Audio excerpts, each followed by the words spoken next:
Sejam bem-vindos ao Trechos do Tio Nico, um canal não oficial de vídeos exclusivos do Reverendo Augustus Nicodemus.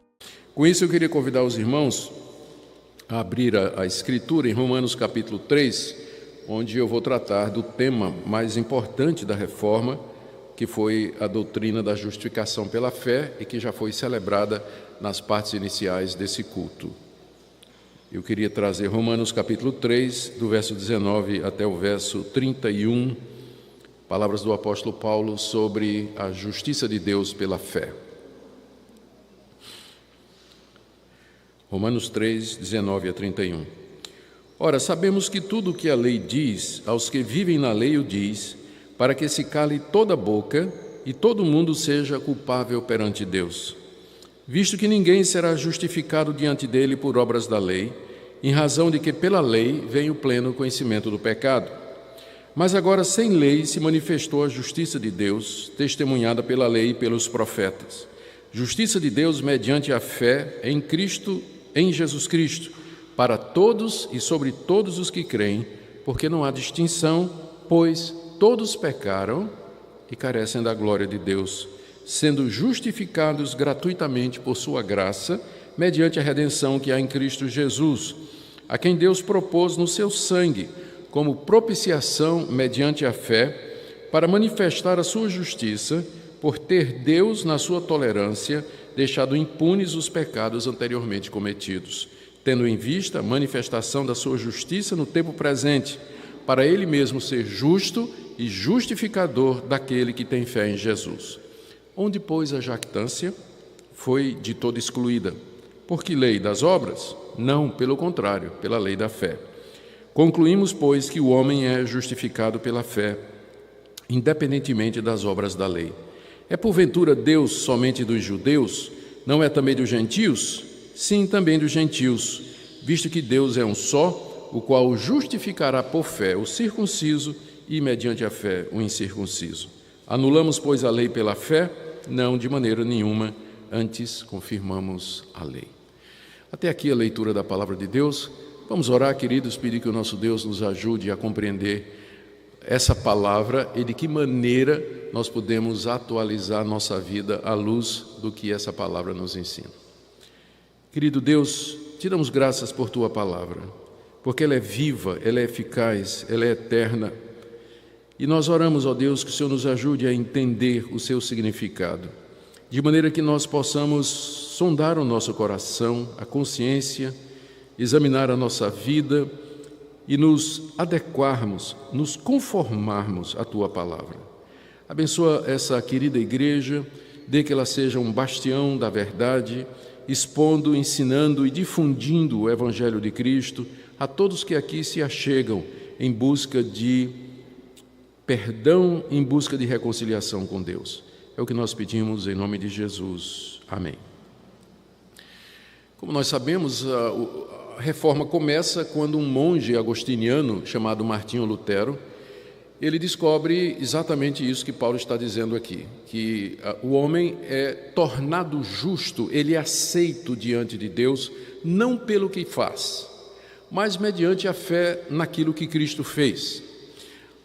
O conflito de Lutero se devia ao fato de que, na Idade Média, a Igreja Católica havia condicionado o perdão de pecados das pessoas a uma série de condições e restrições que não estavam na palavra de Deus.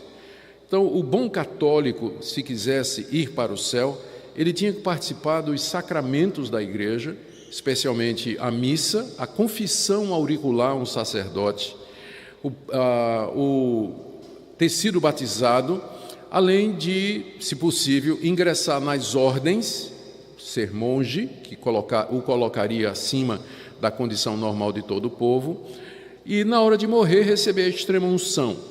Então a Igreja Católica ela se colocou como mediadora da salvação. Somente através da Igreja as pessoas poderiam encontrar salvação. Daí o lema que dizia: fora da Igreja não há possibilidade de salvação. E a Igreja Católica ali entendida como aquela hierarquia toda montada, tendo como cabeça um Papa considerado infalível e debaixo dele toda uma hierarquia governada pelo magistério católico, colégio de cardeais e, enfim, tudo aquilo. Aquela era a igreja. Fora daquela igreja, ninguém poderia encontrar salvação, porque a igreja se oferecia como a mediadora entre Deus e os homens. Além disso, mais recentemente, o Papa, na tentativa de arrecadar dinheiro para reformas na Catedral de São Pedro, em Roma, ele tinha instituído um perdão que ele prometia dar a qualquer católico que pagasse por aquilo. O perdão, chamado de indulgência, era uma garantia do Papa de que, se você morresse, em vez de você passar um tempo no purgatório por conta dos seus pecados veniais, esse tempo seria abreviado e você ficaria pouco tempo no purgatório, indo em seguida para o céu. E você podia, inclusive, comprar indulgências para os seus parentes que já tinham morrido e que estavam sofrendo no purgatório. O tesoureiro do Papa, chamado Tetzel, ele ia pelas cidades da Itália, da Alemanha, em todo lugar, vendendo as indulgências, e ele tinha uma rima que ele dizia assim: cada vez que a moeda cai tilintando no cofre, a alma sai voando do purgatório. Esse era o lema do Tetzel.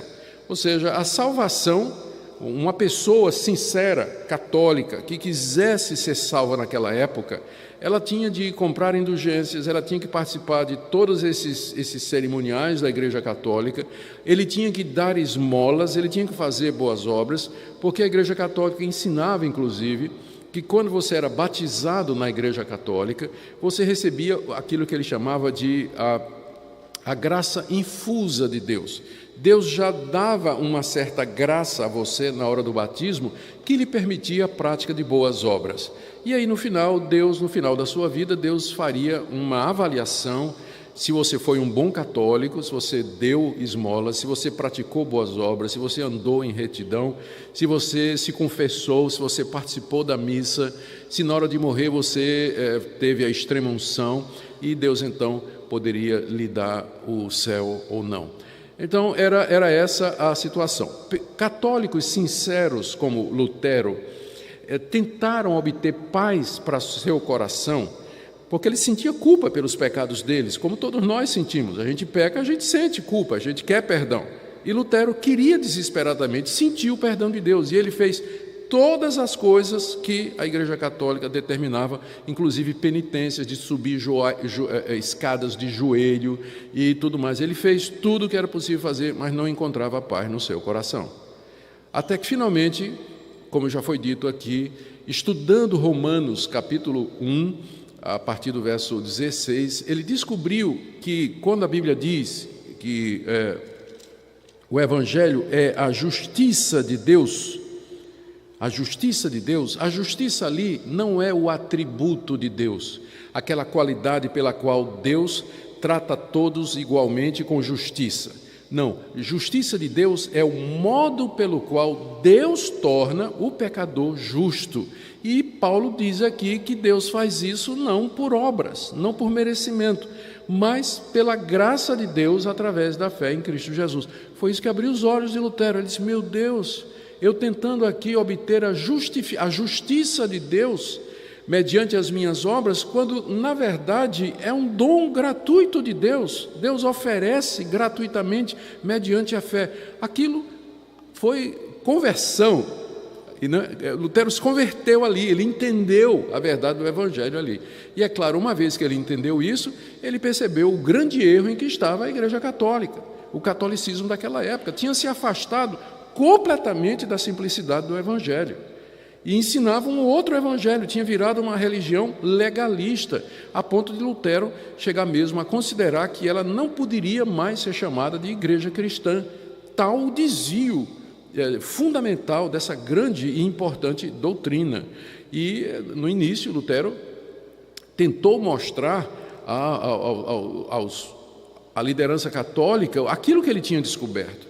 E uma das maneiras que ele encontrou de chamar a atenção foi exatamente publicar lá no Facebook da época, não é, que era a porta do castelo de Wittenberg. Ele publicou lá 95 questões com as quais ele queria discutir com os teólogos da igreja.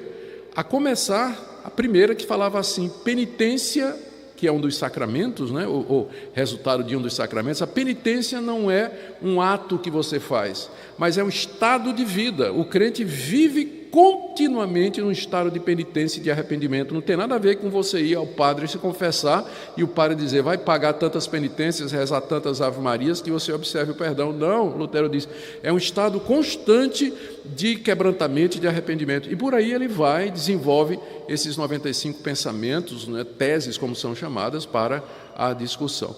Mas tudo isso começa quando Lutero entende de que maneira Deus torna o homem justo. Em que base Deus recebe pecadores, perdoa os seus pecados e não lhes atribui mais a culpa e os trata como seus filhos, que é a questão mais importante da vida, não é? O que é que adianta a gente passar essa vida aqui, tendo todos os todas as seguranças, desfrutar de todos os prazeres, provar de todas as alegrias, morrer num estado de inimizade contra Deus, sem ter tido o perdão dos seus pecados e passar uma eternidade longe de Deus no sofrimento eterno, pagando com a sua alma, com o seu próprio sofrimento, a culpa de todos os pecados que você cometeu durante a sua vida. Então, eu digo isso porque foi o próprio Jesus que disse, de que é que adianta o homem ganhar o mundo inteiro e perder a sua alma? Esse é o ponto mais importante da nossa vida aqui. De que maneira nós partimos desse mundo para a eternidade, seguros de que estamos justificados com Deus, justificados diante de Deus, que fomos aceitos por Ele e que nossos pecados estão perdoados. Assista a pregação completa pelo link na descrição.